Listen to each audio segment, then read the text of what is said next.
Okay, so I'm going to cover just a few sort of miscellaneous questions from previous topics that have already been covered this semester.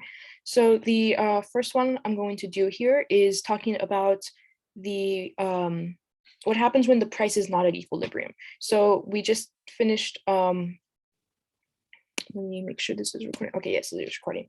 Okay, so we just talked about how equilibrium is this point right here where the supply and demand intersect. Where the supply and demand intersect, this is where the price supplied is equal to the price demanded. The quantity supplied is equal to the quantity demanded. But what happens if we have something else going on here? Like what happens if we have like this? Price equals, this would be like a P high. For whatever reason, right now, even though the equilibrium is down here, let's even give this a value.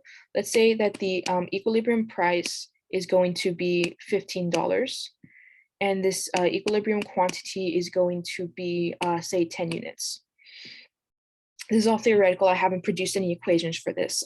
We're just going to look at this example for right now. And let's say that for the moment, this price is set at, instead of $15, it's set at $20 for whatever reason. What's going to happen here if the price starts out at $20 and if we just let time pass and the market work itself out on its own? So this price here, this could be set to $20 for a couple reasons. It could be that there used to be a law that said whatever good this is, there used to be a law that said it has to sell for $20 or more. And for whatever reason, someone just decided to pass that policy. And as time, let's say that now, as we're looking at time moving forward, this policy has ended. It's not mandatory to remain at $20 anymore. Or another thing is, actually, let's stick to this scenario.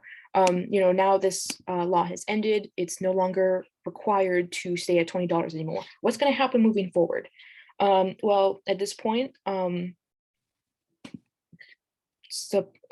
suppliers have been producing, say, 15 units, because for $20 they can produce 15 units, and they're trying to sell them.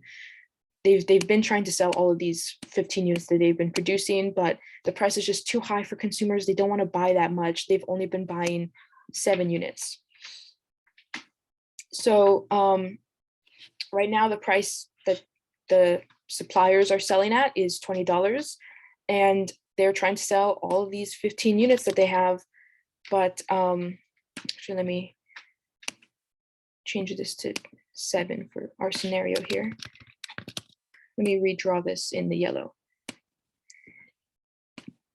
So these suppliers have been trying to sell these 15 units, but they've only been able to sell 7.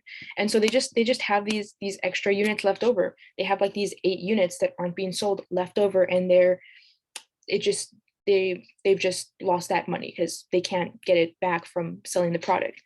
So they think, well, we have all this extra units that we're not able to sell. Maybe they sell them at a discount.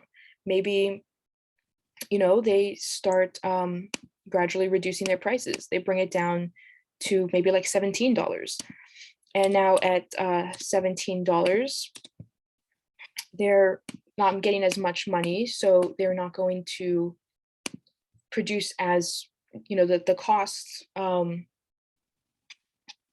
as the price goes down, they can't afford to keep producing 15 units at that cost. So instead of producing 15 units at $17, they can only afford to produce maybe 12 units at $17. But $17 is a lot more reasonable for the consumers to buy this product. They're like, oh, it's only $17 now. That's pretty good, instead of buying 7, now they're going to go out and buy 9 because, yeah, that's like a pretty good deal. And so the producers see this like, oh, we're producing fewer units, but we're able to sell more of those units now. So what if we lower the price? We have fewer excess supply, excess inventory left over that we're having to throw out. we're able to sell almost all our inventory. What if we lower the price a little bit more? Can we sell everything? And so meanwhile, the consumers are also would also like to have lower prices for this. I mean, who wouldn't want to, who doesn't want something to be sold like at a lower price? So eventually we're going to get down to about the equilibrium point. Eventually the price is going to get down to $15. Suppliers are going to be producing the 10 units, and consumers are going to say, oh yeah, look at that, $15. That's a very reasonable price. I'm gonna, they're gonna want 10 units of this. And suppliers are like, great, that's how many units that we've been able to produce for $15. So the consumers are happy. They have as for they want 10 units, and 10 units are available in the market for them to purchase. Suppliers are happy. They produced 10 units and they were able to sell all of them. They were able to sell everything that they produced, and they didn't have any excess left over, no losses or anything. And so we reach this equilibrium over time. Now, also, we can look at what would happen if this price started down here. And again, let's consider there was some kind of law passed that said this good could be sold for no more than $10 for whatever reason. What we're seeing here is supply. On the supply side, producers are like, oh, well, for $10, I can't produce that many goods, because it's expensive to produce. And, if I'm only getting $10 for it, I can only produce 5 because it's just too expensive to produce more than 5 of these goods. Consumers, meanwhile, are like, wow, only $10? That's such a great price. At $10, I would love to buy 14 of these, of this good, whatever it is. And so we have this this shortage of supply. Consumers would love to buy 14 of this good at $10, but only 5 are available. So we have about 9 units that consumers would like to buy an additional 9 units that just aren't available in the market. And then time passes, this law expires. It's, whatever, you can start selling at, whatever price. And so what we might see is that producers are going to say, well, if I can charge more for that, that would be great. If I can charge now, say, $13, that would be great. And if I'm charging $13, I can now start selling 8 units at at a price of $13. I can afford to produce 8 units of this good now. So, if I can sell those extra goods, I'll get some more money from it.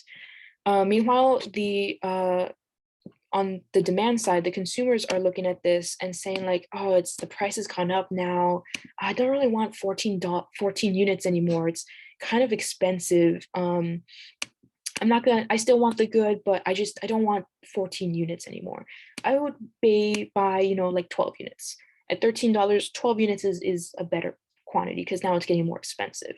And so now we have, whereas before we had an excess demand of 9 units. Now we have an excess demand of only 4 units. So consumers would still like more than is being sold in the market. And producers just haven't raised their price enough to be able to provide that yet. But they are seeing, oh, more people would like to buy this good. So more people would like to buy this good, but we just can't produce more at this price. We would need to bring it up some more. We need the price to rise so that we can afford to produce those additional goods. And eventually we get up to our equilibrium point.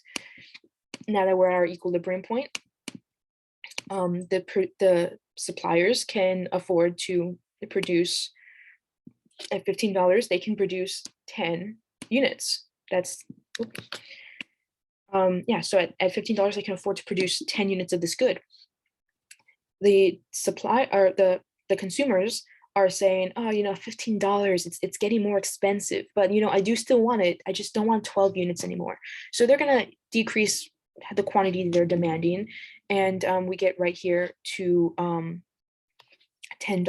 to 10 units, and everyone's happy.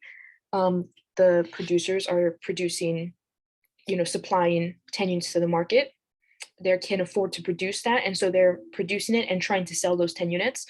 Consumers are like, oh, it's more expensive, so I don't want as much, but I do still want 10. And they're able to find all 10 units in the market. They're able to um, purchase the quantity that they're demanding, and suppliers are able to sell all the quantity that they produce. So we're right back here at equilibrium. So I'm also going to go over one more topic, but the recording is getting a bit long, so I'm going to stop this recording, start another one, and continue. The next topic is going to be about complements of goods.